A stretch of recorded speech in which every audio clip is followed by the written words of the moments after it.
Hello everyone, welcome to your own channel the Edu Excel and e learning platform. और जैसा कि आप लोगों को पता है, हमने जेडबलई मेंस एएमयू बीटेक पर काम स्टार्ट कर दिया है। वहां पर यूट्यूब पर हम लोग आपको फ्री कंटेंट दे रहे हैं। जैसा कि आपसे वादा किया गया था कि रोज मैथमेटिक्स की क्लास वहां पर अपलोड होगी। जब आप चैनल पर जाओगे, वीडियोस में जाने के बाद आपको प्लेलिस्ट मिलेगी।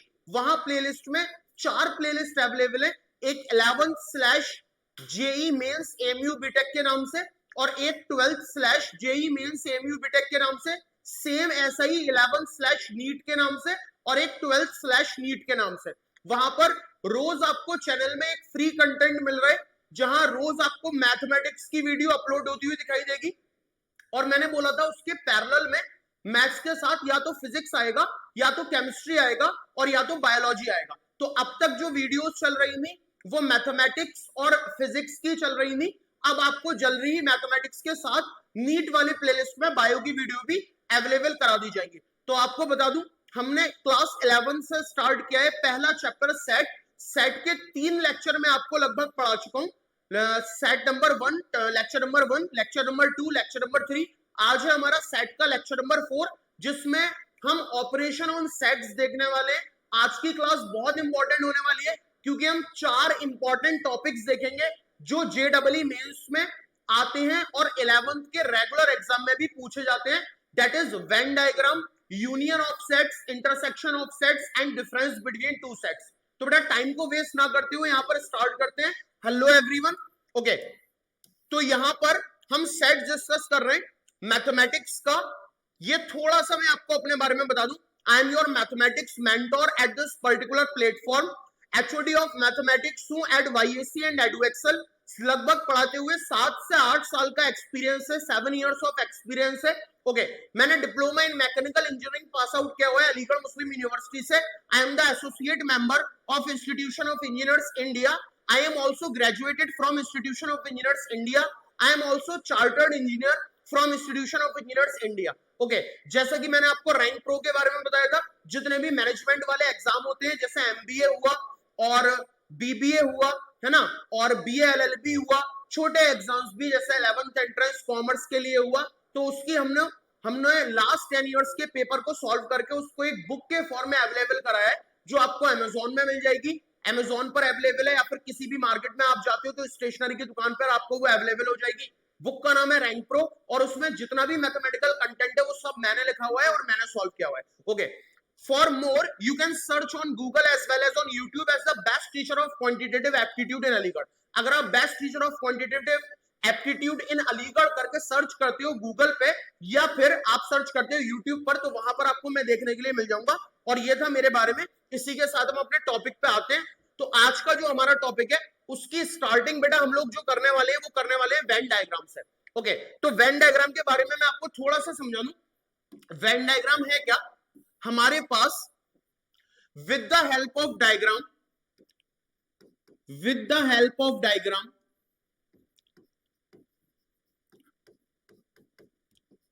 डायग्राम की हेल्प से we can show the relationship between sets, the relationship between sets। ठीक है, डायग्राम की हेल्प से हम सेट्स के बीच में रिलेशनशिप दिखा सकते हैं, और उन्हीं कुछ पर्टिकुलर डायग्राम्स को हम वेन डायग्राम बोलते हैं। ठीक है, अगर आपको कोई भी set, any set can be represented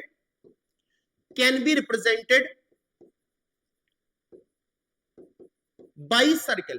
अगर आपको कोई भी सेट रिप्रेजेंट करना है तो आप सर्कल से रिप्रेजेंट करोगे, लेकिन सिर्फ और सिर्फ हमारे पास एक यूनिवर्सल सेट ऐसा है जिसको हम रेक्टेंगल से रिप्रेजेंट कर सकते हैं। ठीक है, तो ओनली यूनिवर्सल सेट कैन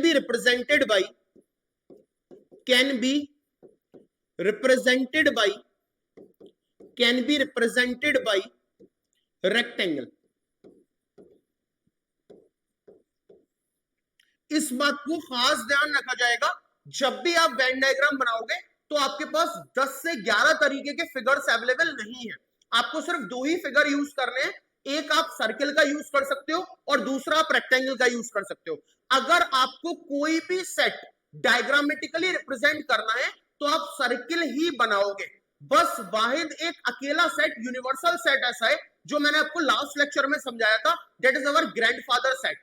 अगर आपका ग्रैंडफादर सेट है मतलब यूनिवर्सल सेट है, सिर्फ उसी सेट को आप रेक्टेंगल से रिप्रेजेंट करोगे, बाकी का हर सेट आप सर्कल से रिप्रेजेंट करोगे। हर वेन डायग्राम एक ही फॉर्मेट का होता है, एक बड़ा सा रेक्टेंगल आप बनाते हो वो होता है यूनिवर्सल सेट, और उसके अंदर आप जो भी सर्कल बना रहे हो that circle is your any set, वो सर्कल आपका कोई भी दूसरा सेट होगा। आपको साइड से यहाँ पर बहुत सारे डायग्राम बने हुए दिखाई दे रहे होंगे, ये अभी मैं आपको नहीं समझा पाऊंगा और आपके समझ में भी नहीं आएंगे। जैसे जैसे हम आगे ऑपरेशंस पे बढ़ेंगे, यूनियन समझाऊंगा, इंटरसेक्शन समझाऊंगा, डिफरेंस समझाऊंगा, कॉम्प्लीमेंट समझाऊंगा, वैसे वैसे आपको ये डायग्राम भी क्लियर होते जाएंगे। वैसे ये डायग्राम इंटरसेक्शन का है, ये यूनियन का है ना, ये बहुत सारे, ये आपका ए इंटरसेक्शन बी डैश है, ये ए डैश इंटरसेक्शन बी है, ये सारी बातें हम आगे करने वाले हैं। अभी मैं आपको थ्योरी का पार्ट बता दे रहा हूं। सबसे पहला पॉइंट लिखा हुआ है, most of the relationship between sets can be represented by means of diagram. बहुत सारे रिलेशनशिप सेट के बीच में ऐसे हैं जो आप डायग्रामेटिकली दिखा सकते हो, और उन्हीं डायग्राम को हम लोग क्या बोलते हैं, उन्हीं डायग्राम को हम लोग वेन डायग्राम बोलते हैं। ठीक है, ये जो वेन डायग्राम है इसको हमने नाम दिया है एक इंग्लिश मैथमेटिशियन के नाम पर, जिनका नाम जॉन वैन है। ओके, जॉन वैन साहब है, इन पर ही हमने नाम रखा है Venn diagram. Okay, these diagram consist of, यहां आप रेक्टेंगल्स का यूज कर सकते हो और क्लोज्ड कर्व सर्कल का यूज कर सकते हो। वही मैंने बताया कि जो यूनिवर्सल सेट होता है, यूनिवर्सल सेट को आप रेक्टेंगल से रिप्रेजेंट करोगे और बाकी कोई भी सेट को आप सर्कल से रिप्रेजेंट करोगे। ओके, अब एक एक करके हम वेन डायग्राम समझ गए। अब एक एक करके ये सारे वेन डायग्राम हम तब समझ सकते हैं जब हम ऑपरेशंस पढ़ेंगे। तो अभी अपने दिमाग में ये डाल लीजिएगा कि वेन डायग्राम क्या है। जस्ट अगर आपको सेट्स के बीच में रिलेशनशिप दिखानी है तो आप जिन डायग्राम्स का यूज करते हो that are Venn diagram. Generally हम सिर्फ दो ही फिगर्स का यूज करते हैं। अगर मुझे यूनिवर्सल सेट को रिप्रेजेंट करना है तो मैं रेक्टेंगल बनाऊंगा, अगर मुझे सर्कल को, अगर मुझे किसी और सेट को रिप्रेजेंट करना है यूनिवर्सल सेट के अलावा तो मैं सर्कल बनाऊंगा। उम्मीद है क्लैरिटी आ गई होगी, please note. Okay, you can pause the video and note. बाकी आपको टेलीग्राम चैनल पर इसका लिंक तो अवेलेबल हो जाएगा, जहां से आप पूरी पीपीटी को डाउनलोड कर सकते हो। चलिए इसी के साथ मैं आगे बढ़ता हूं। नेक्स्ट है हमारा ऑपरेशन ऑन सेट्स। नेक्स्ट है हमारा ऑपरेशन ऑन सेट्स। और ऑपरेशन ऑन सेट से भी पहले एक बात मैं आपको और बता दूं, अगर ये मेरा एक रेक्टेंगल है that is you, universal set, मैंने एक सेट लिया ये, इसके अंदर एलिमेंट है 1, 2, 3, एक सेट लिया बी, इसके अंदर एलिमेंट है 4, 5 और 6। अगर मुझे इसको वेन डायग्राम पे दिखाना है तो यूनिवर्सल सेट तो कोई भी हो सकता है दैट इज रेक्टेंगल। अब ए को रिप्रेजेंट करना है that is this circle, B को रिप्रेजेंट करना है दैट इज दिस सर्कल। अब ए के अंदर 1, 2, 3 होगा और बी के अंदर 4, 5, 6 होगा। ओके, ऐसे फिगर को हम बोलते हैं डिसजॉइंट सेट। डिसजॉइंट सेट, अगर हमारे पास दोनों सेट्स में कोई भी एलिमेंट कॉमन नहीं है, जैसे अगर आप ए को देखो तो ए के अंदर है 1, 2, 3, अगर आप बी को देखो तो उसके अंदर है 4, 5, 6, कोई भी एलिमेंट कॉमन नहीं है, हमेशा इस तरीके का जो डायग्राम बनेगा वो डिसजॉइंट सेट का बनेगा।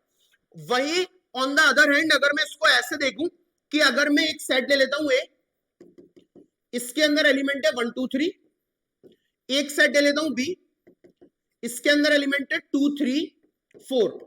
अब आप यहां देख सकते हो दोनों सेट में दो एलिमेंट कॉमन है, 2 और 3 हमारे पास यहां भी है और 2 और 3 हमारे पास यहां भी है। तो इसका जो डायग्राम बनेगा वो कुछ ऐसा बनेगा। लेट अस से ये हो गया हमारा universal set, this is A and this is B.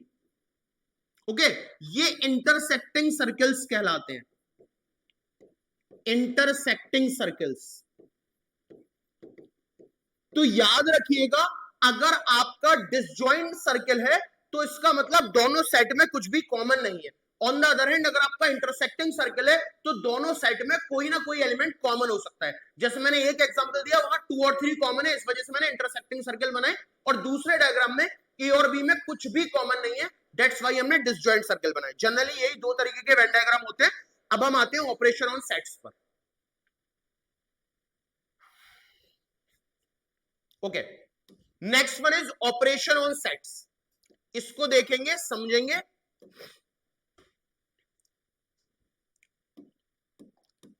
अगर पहला ऑपरेशन हमारा यूनियन ऑफ टू सेट्स है, तो मैं आपको पहले समझा दे रहा हूं। लेट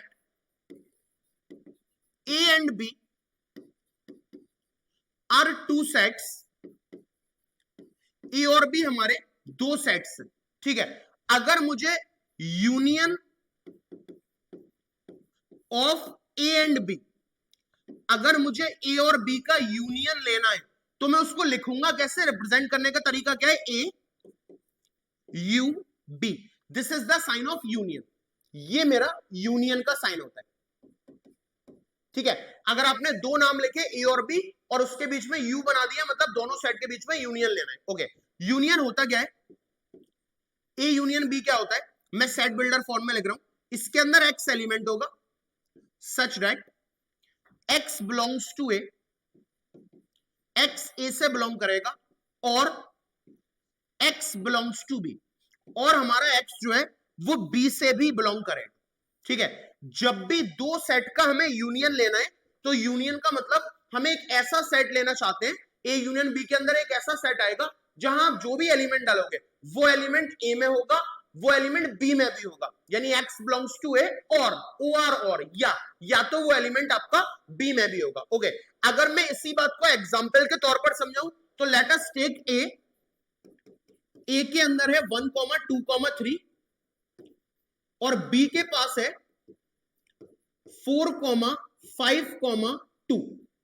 अगर मैं आपसे कहूं कि मुझे ए यूनियन बी लिख करके दिखाइए, तो ए यूनियन बी का मतलब आप एक ऐसा सेट लिखना चाहते हो जिसमें एक्स एलिमेंट है।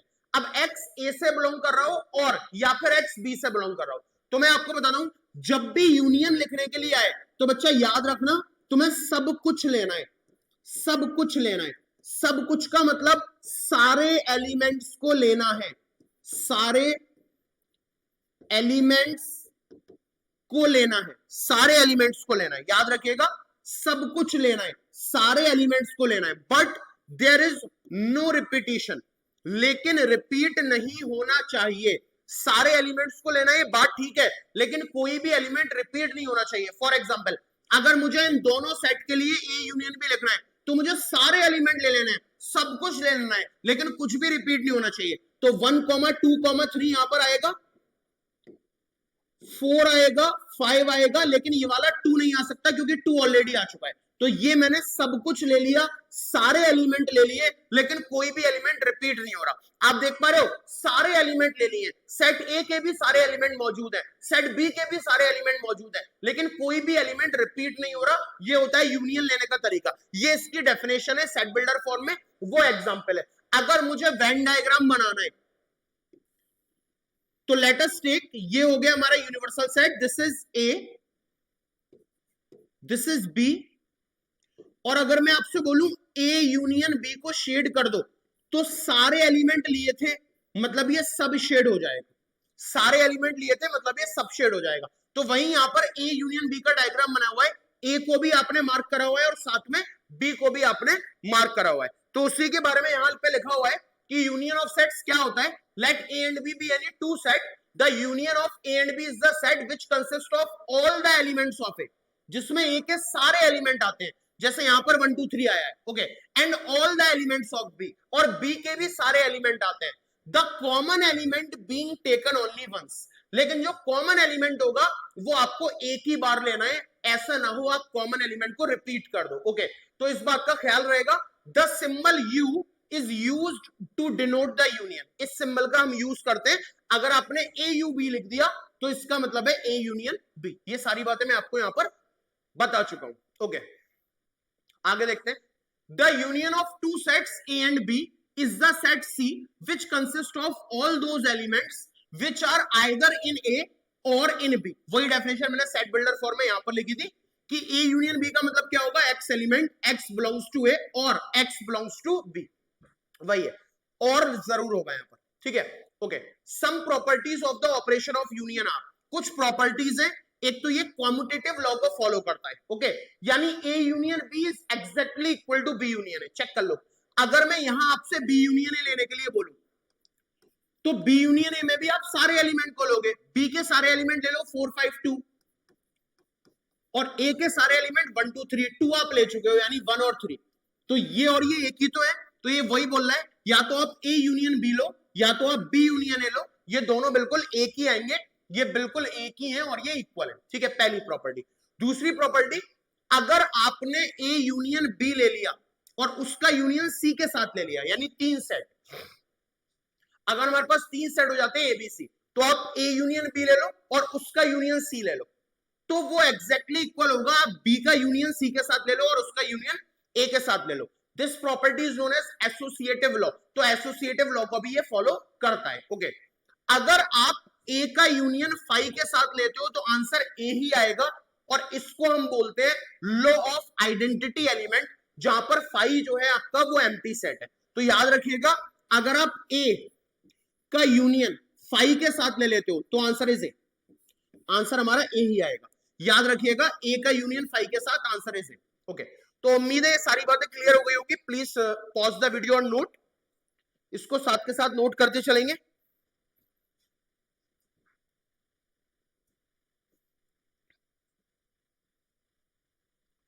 ओके, आगे बात करता हूं नेक्स्ट पे।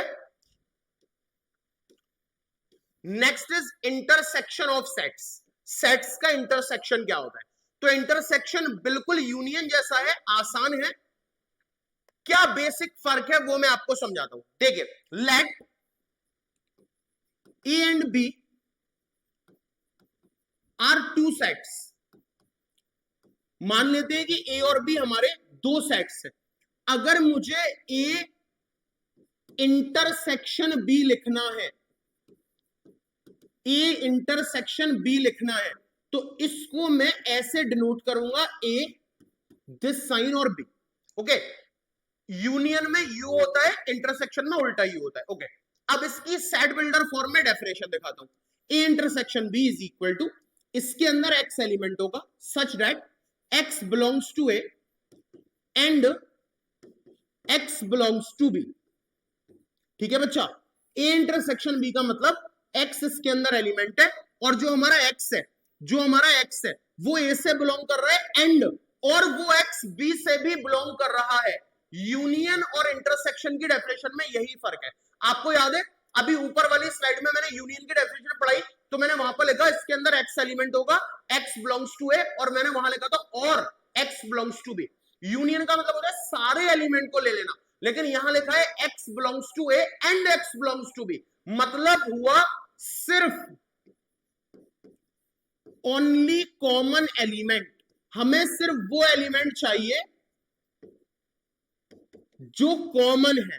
फॉर एग्जाम्पल, अगर मैं ए ले लेता हूं 1, 2, 3, बी ले लेता हूं 4, 2, 3, अगर मैं ये ले लेता हूं, ए ले लिया 1, 2, 3, ये ले लिया 4, 2, 3, यहां पर कॉमन है 2, 3, तो अगर मैं ए इंटरसेक्शन बी लिखूंगा तो इसमें सिर्फ 2, 3 ही आएगा। इंटरसेक्शन का मतलब ही होता है सिर्फ कॉमन एलिमेंट का लेना। याद रखिएगा, यूनियन में हम ऐसा नहीं कर रहे थे। अगर मैं इसका यूनियन लेकर दिखाऊं आपको, ए यूनियन बी, तो उसके अंदर 1, 2, 3, 4 सब आएंगे, याद है ना। यूनियन में सारे एलिमेंट आते हैं, रिपीटिशन नहीं होता, जबकि इंटरसेक्शन में सिर्फ कॉमन एलिमेंट आएंगे। ए में कॉमन था 2 और 3, बी में भी 2 और 3 कॉमन था, सिर्फ इंटरसेक्शन में वो आया है। अगर मेरे पास, मैं आपको एक वेन डायग्राम से समझाने की कोशिश करूं तो इसका वेन डायग्राम कुछ ऐसा होगा।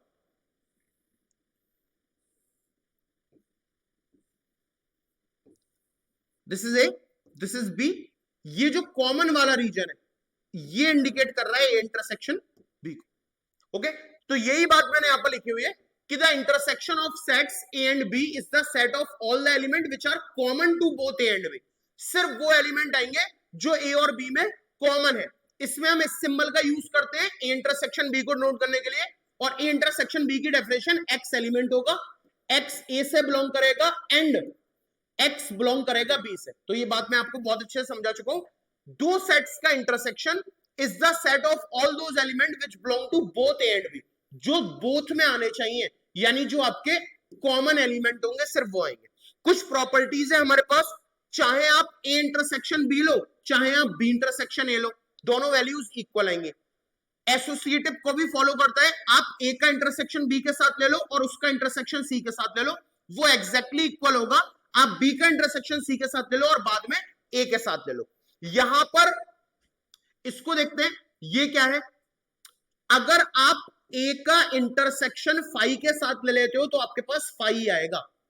याद रखिएगा, यूनियन में एक प्रॉपर्टी अलग थी, यूनियन में था ए का यूनियन फाई के साथ हमें ए ही देगा, ठीक है। ए का यूनियन जब एम्प्टी सेट के साथ लोगे तो ए ही आएगा, लेकिन अगर ए का इंटरसेक्शन आपने एम्प्टी सेट के साथ ले लिया तो फाई आएगा, यानी एम्प्टी सेट आएगा, ओके। और A intersection A is equal to A होता है, ये आपको पता ही है। डिस्ट्रीब्यूटिव भी आपको पता है कि A intersection B union C, अगर हमारे पास ऐसा आ गया ए का इंटरसेक्शन बी यूनियन सी के साथ, तो आप ए इंटरसेक्शन बी ले लो, आप ए इंटरसेक्शन सी ले लो और बीच में यूनियन लगा दो। तो ये कुछ प्रॉपर्टीज है, उम्मीद है आपको समझ में आई होंगी, आपके लिए इंपॉर्टेंट है। याद रखिएगा, यूनियन में सारे एलिमेंट को लेते हैं, रिपीट नहीं करते, और इंटरसेक्शन में सिर्फ कॉमन एलिमेंट्स को हम लोग लेते हैं, please note.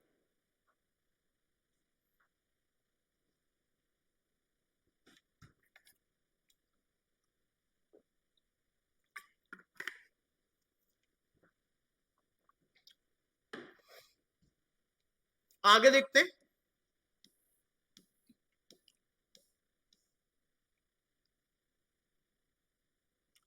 This is distributive law of set, यानी जो अभी मैंने आपको बताया था, एक एग्जांपल से मैं समझाता हूं ताकि क्लैरिटी आ जाए। इसको ऐसे समझो, ये वाली प्रॉपर्टी को प्रूफ करा हुआ है, जैसे अभी अभी आपको बताया A intersection B union C, ये है। तो इसको आप क्या लिख सकते हो, आप ए का इंटरसेक्शन बी के साथ ले लो और आप ए का इंटरसेक्शन सी के साथ ले लो और बीच में यूनियन लगा दो, ठीक है। एक इसको बोलते हैं डिस्ट्रीब्यूटिव लॉ, यानी डिस्ट्रीब्यूटिव प्रॉपर्टी। एक एग्जांपल लेता हूं, फॉर एग्जांपल मैंने एक सेट लिया ए, इसके अंदर 1 2 3 है, एक सेट लिया बी, इसके अंदर 2 4 5 है, एक सेट लिया सी, इसके अंदर 5 6 और 7, ठीक है। अब इसको हम प्रूफ करते हैं, LHS is equal to RHS, ठीक है। देखें, पहले मैं LHS ले रहा हूं, LHS क्या है, ए का इंटरसेक्शन लेना है बी यूनियन सी के साथ, ठीक है। तो पहले मैं बी यूनियन सी लेता हूं, B union C, B union C का मतलब बी और सी के सारे एलिमेंट, तो ये बी है और ये सी है, ठीक है, ओके। बी में है 2 4 5, सी में है 5 6 7, रिपीट नहीं करना, सब लेने हैं। तो 2 4 5 6 7, 2 4 5 6 7। अब मुझे निकालना है ए का इंटरसेक्शन बी यूनियन सी के साथ, यानी इस बी यूनियन सी में और ए में, यानी इसमें कॉमन क्या है, ए हमारा ये है 1 2 3, ठीक है। अब इसका इंटरसेक्शन लेना है, यानी कॉमन, इसमें कॉमन देखना है, तो 1 2 3, यहां पर हमारा 2 है, बस सिर्फ इन दोनों में 2 कॉमन है, सिर्फ 2 कॉमन है, तो इसका आंसर आ गया 2, यानी LHS मेरा कितना आ रहा है 2। अब मैं RHS निकाल रहा हूं, RHS क्या है, RHS है A intersection B union A का इंटरसेक्शन सी के साथ। तो पहले मैं ए इंटरसेक्शन बी निकालता हूं, what is A intersection B, A और बी में कॉमन, ए और बी में कॉमन आ रहा है मेरा सिर्फ 2। अब मैं ए इंटरसेक्शन सी निकालता हूं, ए और सी में कॉमन, तो ए और सी में 1 2 3 5 6 7 कुछ भी कॉमन नहीं है, यानी 5, ठीक है। अब इन दोनों का union, A intersection B union A intersection C, A intersection B का मतलब है 2 यूनियन, और ये है हमारा 5। तो अभी अभी हमने देखा था कि किसी भी सेट का यूनियन अगर 5 के साथ ले रहे हो तो वही सेट आ जाएगा, यानी वही वापस से क्या आ जाएगा घूम के 2 आ जाएगा। यहां पर भी हमारा 2 आ रहा था, वहां पर भी 2 आ रहा था। LHS is equal to RHS, तो यही हमारा डिस्ट्रीब्यूटिव लॉ है। उसी के अलग अलग वेन डायग्राम दिए हुए हैं, तो इसको हम आसानी के साथ समझ लेंगे। ठीक है, ओके, यहां तक बात क्लियर हो गई? Please make a note.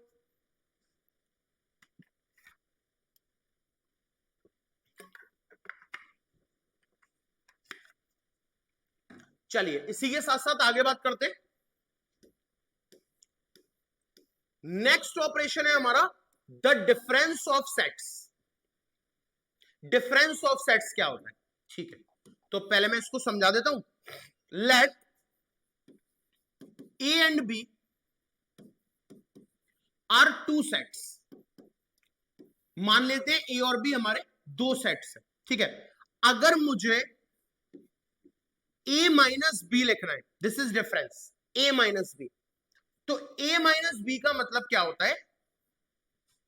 A minus B का मतलब क्या होता है कि आप ए में से ए इंटरसेक्शन बी माइनस कर दीजिए, ये ए माइनस बी का मतलब है। ठीक है, इस ए माइनस बी को हम ओनली ए बी बोलते हैं, सिर्फ ए। ठीक है, वहीं अगर मैं बी माइनस ए की बात करूं तो बी माइनस ए का मतलब है आप बी में से ए इंटरसेक्शन बी माइनस कर दीजिए, इसको हम ओनली बी बी बोलते हैं, ओनली बी बी बोलते हैं। और याद रखेंगे A minus B is not equals to B minus A. A minus B और बी माइनस ए दोनों अलग अलग बातें होती है। फॉर एग्जाम्पल, अगर मैं कोई सेट ले लू ए, इसके अंदर एलिमेंट मैंने डाला 1, 2, 3, एक मैं सेट ले लू बी, इसके अंदर मैंने एलिमेंट डाला 3, 4, 5, और मैं आपसे बोलूं कि मुझे ए माइनस बी लिख करके दिखाओ, ए माइनस बी, तो सबसे पहले मुझे इंटरसेक्शन देखना पड़ेगा, यानी कॉमन एलिमेंट देखना पड़ेगा। इन दोनों में कॉमन कौन है? ए इंटरसेक्शन बी, इन दोनों में कॉमन है 1, 2, 3 और 3, 4, 5 में 3। ठीक है, अब मैंने ए माइनस बी को क्या लिखा है? ए में से ए इंटरसेक्शन बी माइनस कर देंगे। ए कौन है हमारे पास? 1, 2, 3। इस 1, 2, 3 में से इंटरसेक्शन मतलब ये 3 को माइनस करोगे तो बचेगा सिर्फ 1, 2। अगर मैं बी माइनस ए निकालू तो बी माइनस ए का मतलब क्या है? बी माइनस ए का मतलब है आप बी में से इंटरसेक्शन बी माइनस कर दोगे, तो बी है 3, 4, 5 और इंटरसेक्शन बी है 3। 3, 4, 5 में से 3 गया, बचा 4, 5। देख पा रहे हो दोनों के आंसर अलग आ रहे हैं, ए माइनस बी अलग आ रहा है और बी माइनस ए अलग आ रहा है। तो A minus B is not equal to B minus A. अगर आपको ए माइनस बी निकालना है तो आप ए में से ए और बी का इंटरसेक्शन माइनस कर दोगे। अगर आपको बी माइनस ए निकालना है तो आप बी में से ए और बी का इंटरसेक्शन माइनस कर दोगे। ए माइनस बी को आप ओनली ए बी बोलते हो और बी माइनस ए को आप ओनली बी बी बोलते हो। The difference of the sets A and B in this order is the set of the element which belong to A but not B, जो सिर्फ और सिर्फ ए से बिलोंग करेंगे, बी से नहीं। ओके, सिंबॉलिकली हम इसे ए माइनस बी लिखते हैं, पढ़ा ए माइनस बी जाता है। This is what? This is A minus B. ये किसका वेन डायग्राम है? ये वेन डायग्राम है ए माइनस बी का। ए माइनस बी मतलब ओनली, देख पा रहे हो, सिर्फ और सिर्फ ए शेड करा है, ए में से इंटरसेक्शन माइनस कर दिया है। ओके, अगर मैं बी माइनस ए को बोलूं, बी माइनस ए मतलब ओनली बी बना के दिखाओ, ओनली बी मतलब ये वाला हिस्सा आप शेड कर दोगे। उम्मीद है क्लैरिटी आ गई होगी, यूनियन, इंटरसेक्शन और डिफरेंस तीनों चीजें समझ में आ गई होंगी। तो बेटा please pause the video and note, फिर आगे बात करेंगे।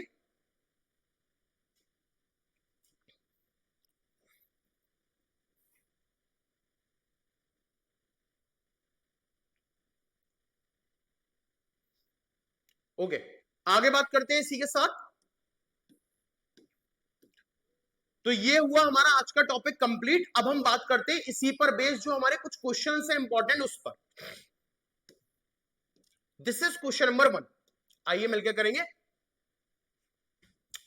फाइंड द यूनियन, हमें यूनियन फाइंड करना है। ओके, यूनियन का मतलब, अब यूनियन का मतलब डेफिनेशन दिमाग में रखना, सारे एलिमेंट लेने हैं, बस रिपीटिशन नहीं होना चाहिए, कुछ नहीं छोड़ना, सब कुछ ले लो, सारे एलिमेंट ले लो, बट रिपीटिशन ना हो। अब हमें क्या करना है? Find the union of each of the following pairs of set. Okay, तो हम पहला वाला देख लेते हैं। फर्स्ट वाले में क्या है? फर्स्ट वाले में ए कोई सेट है, this is question number 1। X element लेना है, x is a natural number, x natural number होना चाहिए, ठीक है, एंड अ मल्टीपल ऑफ 3। तो ये तो बहुत बड़ा सेट है, इनफाइनाइट सेट हो गया, 3 का मल्टीपल, 3 1 3, 3 2 6, 3 3 9, 3 4 जा 12, 3 5 जा 15, 3 का मल्टीपल और नेचुरल नंबर, इनफाइनाइट सेट होगा बहुत बड़ा, ठीक है। बी हमें क्या लेना है, इसमें भी x है और x नेचुरल नंबर होना चाहिए लेस देन 6, 6 से छोटा नेचुरल नंबर 1 है, 2 है, 3 है, 4 है, 5 है, 6 को ले नहीं सकते, लेस देन 6 बोला है, ये आ रहा है। अब इसका मुझे यूनियन पता लगाना है, यूनियन मतलब इन दोनों का यूनियन, सब एलिमेंट लेने, बस जो कॉमन होगा, जो कॉमन है वो एक ही बार लिया जाएगा, ओके। तो 1 ले लूं, 2 ले लूं, 3 ले लूं, 4 ले लूं, 5 ले लूं, हाँ है ना, यूनियन में सारा कुछ आता है, तो बी के सारे एलिमेंट आ गए। अब ए के भी सारे एलिमेंट आने हैं, तो ए का पहला एलिमेंट है 3, वो मैं ऑलरेडी ले चुका हूं, ठीक है। दूसरा एलिमेंट है 6, 9, 12, 15 और अप टू सो ऑन, सारे मल्टीपल्स यहां पर मिल जाएंगे। This is A union B, ये हमारा क्या होगा, ये हमारा ए यूनियन बी होगा, ओके। सेकंड वाला देखते हैं, सेकंड वाला बोल रहा है सेट है ए 1, 2, 3 और बी हमारा एक एम्प्टी सेट है, और आपको निकालना है ए यूनियन बी। तो अभी अभी आपको पढ़ाया था, क्या पढ़ाया था उस लॉ में, कि अगर ए का यूनियन फाई के साथ निकालोगे तो आंसर वही सेट आ जाएगा। तो इसका मतलब ए का ए यूनियन बी का मतलब आप ए का यूनियन लेना चाह रहे हो फाई के साथ, तो आंसर ए ही आ जाएगा। ए का मतलब आंसर इज 1, 2, 3। उम्मीद है क्लैरिटी आ गई होगी, please note, okay. Next question पे बात करते हैं। नेक्स्ट इज दिस, यहां पर हमें 2 सवालों का जवाब देना है। पहला सवाल तो हमसे पूछा है, हमें एक सेट दिया हुआ है ए, इसके अंदर एलिमेंट है ए कॉमा बी, एक है बी, इसके अंदर एलिमेंट है A comma B comma C. पूछ रहा है is A is the subset of B, क्या ए बी का सबसेट है।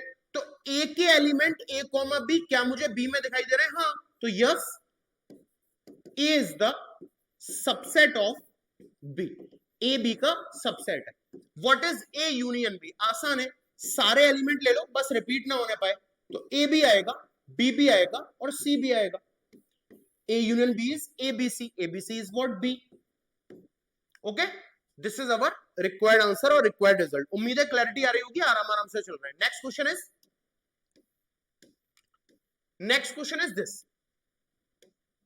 A and B are two sets. ये तो ऊपर वाला ही सवाल हो गया, ये तो ऊपर वाला ही सवाल हो गया। बोल रहा है A और B दो सेट है such that A is the subset of B. तो बिल्कुल वही सवाल है कि A हमारा A कॉमा B है और B हमारा A comma B comma C है। चेक कर लो, A सबसेट है B का, तो बोला है what is A union B, अभी तो लेके दिखाया था। A यूनियन B जब लोगे तो घूम फिर के आंसर B ही आ जाएगा। चेक कर लो, यहां पर अभी आपने A यूनियन B लिया था, तो आंसर क्या आया था, A comma B comma C, और A comma B comma C क्या है, that is set B। Okay, please note. Next is this, इसके आंसर देखते हैं। सबसे पहले मुझे A यूनियन B का आंसर देना है, तो ये तो हद से आसान हो गया। A यूनियन B का मतलब A और B, तो A है 1 2 3 4, ये है 3 4 5 6, तो 1 आ जाएगा, 2 आ जाएगा, 3 आ जाएगा, 4 आ जाएगा, अब 3 4 ऑलरेडी आ चुके हैं, 5 आ जाएगा और 6 आ जाएगा, रेपिटेशन नहीं होना चाहिए, ठीक है। A union B union C, A B और C इन सब का यूनियन लेना है, ओके। 1 आ जाएगा, 2 आ जाएगा, 3 आ जाएगा, 4 आ जाएगा, 3 4 ऑलरेडी आ चुके हैं, 5 आ जाएगा, 6 आ जाएगा, 5 6 ऑलरेडी आ चुके हैं, 7 आ जाएगा और 8 आ जाएगा। सारे एलिमेंट आ गए, but there is no repetition. B C और डी, बी सी और D, this is B, this is C and this is D. आइए लेते हैं। बी में 3 है, 4 है, 5 है, 6 है, सी में 5 6 ऑलरेडी है, 7 है, 8 है, डी में 7 8 ऑलरेडी है, 9 है, 10 है। सारे एलिमेंट आ गए, but there is no repetition. तो this is all about union, आपको बहुत अच्छे से समझ में आ गया होगा। Please pause the video and note it. Next one is this, इसको देख लेते हैं।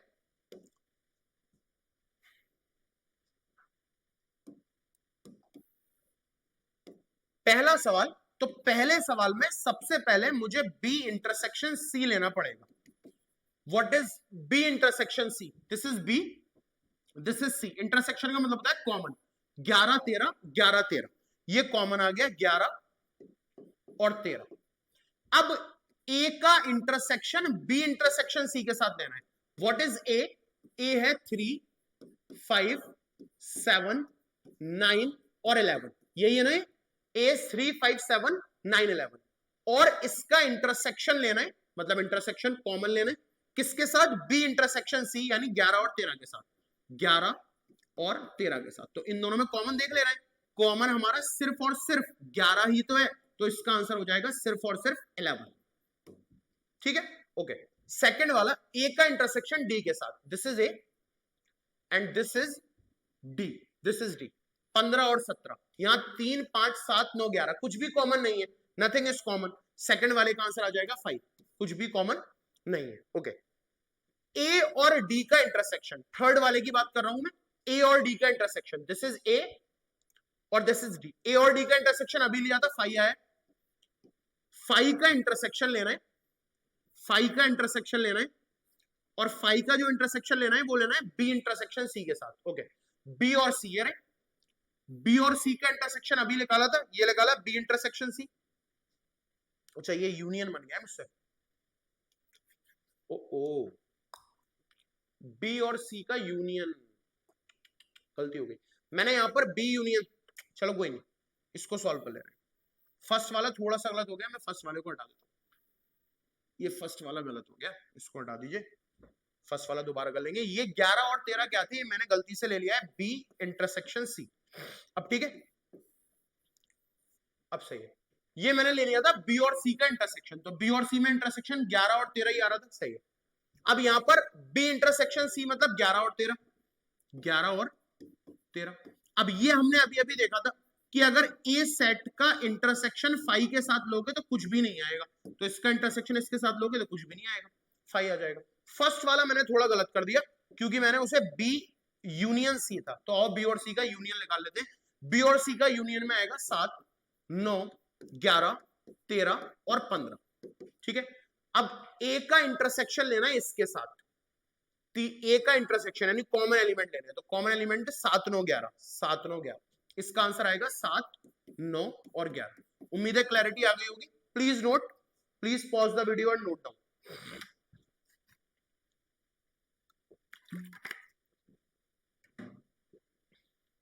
Next question is this, next question is this,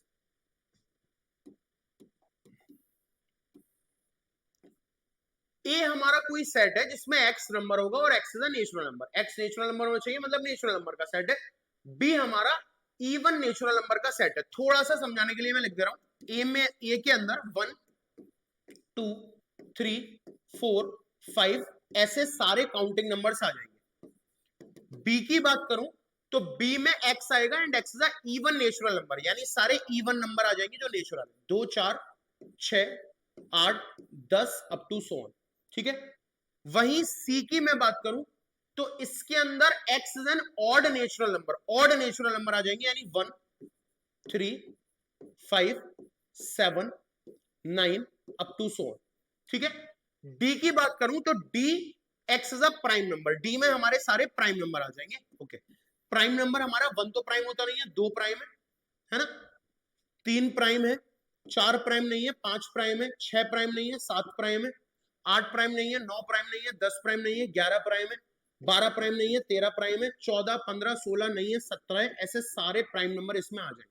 चलो, अब बोल रहा है ए का इंटरसेक्शन सी के साथ दो, ए और सी। ए के अंदर है हमारा 1, 2, 3, 4, 5, यानी ए हमारा सारा नेचुरल नंबर है, जबकि सी के अंदर है हमारा 1, 3, 5, 7, 9, यानी सी हमारा सिर्फ ऑड नंबर वाला है। अब इनमें मुझे इंटरसेक्शन बताना है, मतलब कॉमन बताना है, तो ए इंटरसेक्शन सी जब लोगे तो कॉमन यही तो आएंगे, 1, 3, 5, 7, 9 यही आएंगे कॉमन, इसमें कॉमन आएंगे 1, 3, 5, 7, 9 अप टू सो ऑन, और 1, 3, 5, 7, 9 कौन है? खुद सी है, तो इसका आंसर खुद सी आ जाएगा। बी इंटरसेक्शन डी देखते हैं, बी और D, this is B, this is D. B क्या है? बी हमारा 2, 4, 6, 8, 10 ऐसा सेट है इवन का, और डी हमारा प्राइम है। अब इसमें इंटरसेक्शन देखते हैं, तो इंटरसेक्शन हमारा इसमें 2 आएगा।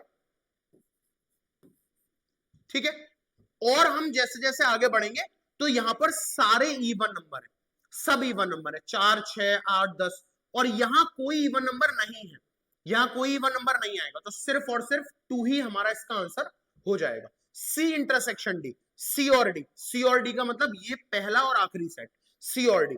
तो सी हमारा 13579 है और डी हमारा 23579 है। इसमें हमारे बहुत सारे आ जाएंगे, इसमें हमारा सी और डी में कॉमन आ गया 3 आ गया है ना, 5 आ गया, 7 आ गया,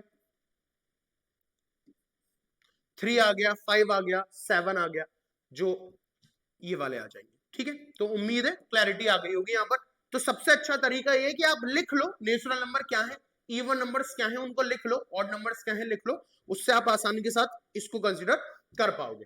ओके, तो इसी के साथ साथ मैं आगे बढ़ता हूं। Next, which of the following pairs of set are disjoint. Disjoint का मतलब nothing is common. Okay, first वाला, पहला वाला देखते हैं, इसके अंदर मान लेते हैं 1 2 3 4 है और बी है हमारा x is a natural number, ये हमारा नेचुरल नंबर होगा और एक्स की जो वैल्यू है वो 4 के बराबर हो सकती है। ठीक है, 4 से बड़ी होगी 5, 6 के बराबर और 6 से बड़ी। तो इन दोनों में कुछ कॉमन है, इन दोनों में कॉमन है 4, they are not disjoint, not disjoint, ये तो इंटरसेक्टिंग बनाएंगे, कॉमन आ गया। डिसजॉइंट का मतलब होता है कुछ कॉमन ना हो। सेकंड में ए ई आई यू यू और C D E F, nothing is common, ये डिसजॉइंट है। डिसजॉइंट क्या होगा, जहां पर कॉमन नहीं होगा कुछ। थर्ड वाला देखते हैं, x is an even integer, even वाले नंबर आ जाएंगे सारे। ये ऑड इंटीजर, क्या कुछ भी कॉमन होगा, नहीं होगा, ये भी हमारा कैसा सेट है, डिसजॉइंट सेट। तो फर्स्ट को छोड़ करके सेकंड और थर्ड हमारे दोनों डिसजॉइंट है, यहां कुछ भी कॉमन नहीं आएगा। ओके, इसी के साथ आगे बात करते हैं नेक्स्ट क्वेश्चन की तरफ। नेक्स्ट इज दिस, यहां हमें ए बी सी डी ऐसे सेट दिए हुए हैं और आपसे अलग अलग फॉर्मेट में सवाल पूछा गया है। तो सबसे पहले आपसे पूछ रहा है बी माइनस ए, बी माइनस ए आपको बताना है, यानी बी माइनस ए बताने से पहले हम ए इंटरसेक्शन बी निकाल लेते हैं। कितना आएगा, A intersection B, A intersection B मतलब ए और बी में कॉमन, तो कॉमन है इसमें 4 8 12 16 20, 12 है बस, और तो कुछ है नहीं, 4 8 12 16 20, 4 8 12 16 20, यस ओनली इज 12 कॉमन, सिर्फ 12 कॉमन है। ठीक है, अब अगर बी माइनस ए लिखना है तो बी माइनस ए का मतलब B minus A intersection B, B में से ए इंटरसेक्शन बी कौन है, 12, तो बी में से अगर 12 घटा दोगे तो आ जाएगा 4 8 16 और 20। ठीक है, डी माइनस ए, डी माइनस ए के लिए ए इंटरसेक्शन डी लेना पड़ेगा। ए और डी में कॉमन देखते हैं, this is A and this is D, 5 10 15 20, तो इसमें कॉमन है 15, इसमें कॉमन है 15। ए इंटरसेक्शन डी में देख लो, ए और डी में 15 ही कॉमन आ रहा है। हाँ, अब डी माइनस ए मतलब डी में से ए इंटरसेक्शन डी घटा दोगे तो 15 इसमें से हटा दोगे तो रह जाएगा 5 10 और 20। ठीक है, इसी तरीके से डी माइनस बी है, डी माइनस बी का मतलब you have to find B intersection D, B intersection D देख लो, बी और डी में कॉमन, बी और डी में कॉमन है 4 8 12 16 20, 4 8 12 16 20, सिर्फ 20 कॉमन है, बी इंटरसेक्शन डी। तो डी माइनस बी का मतलब हुआ डी में से डी इंटरसेक्शन बी घटा दोगे दैट इज 20, तो डी में से 20 घटा दोगे 5 10 और 15। तो बेहद आसान है, सिर्फ आपको डिफरेंस का मतलब पता होना चाहिए कि अगर डी माइनस बी बोल रहा है तो डी में से डी इंटरसेक्शन बी माइनस करने की बात कर रहा होगा। Okay, please pause the video and note. Next पे आते हैं,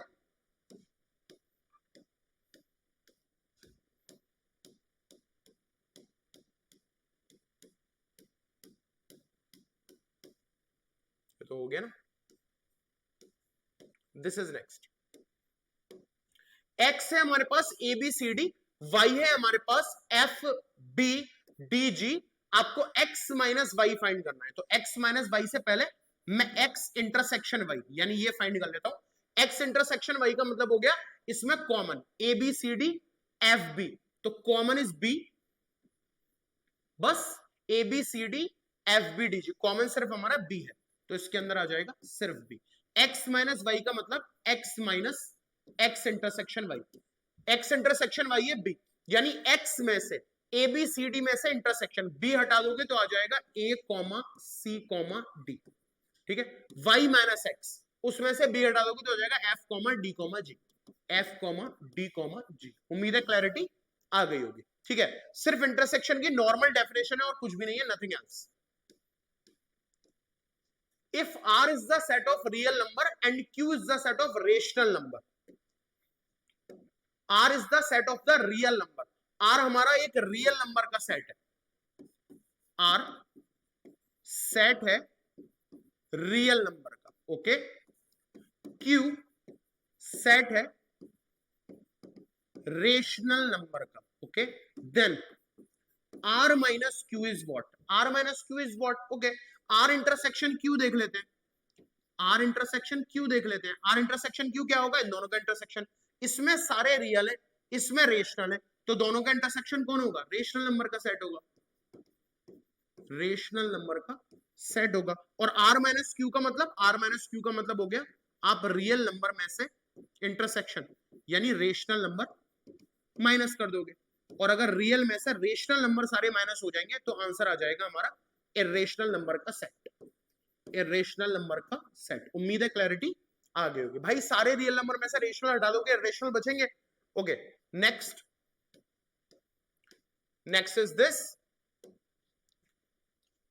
state whether each of the following statement is true और फॉल्स। आपको बताना ये ट्रू है या ये फॉल्स है। पहला, 2 3 4 5 और 3 और 6 डिसजॉइंट सेट है, क्या इनमें कुछ कॉमन आ रहा है, यस 3 इज कॉमन, और अगर 3 कॉमन है तो ये डिसजॉइंट नहीं हो सकते, फॉल्स।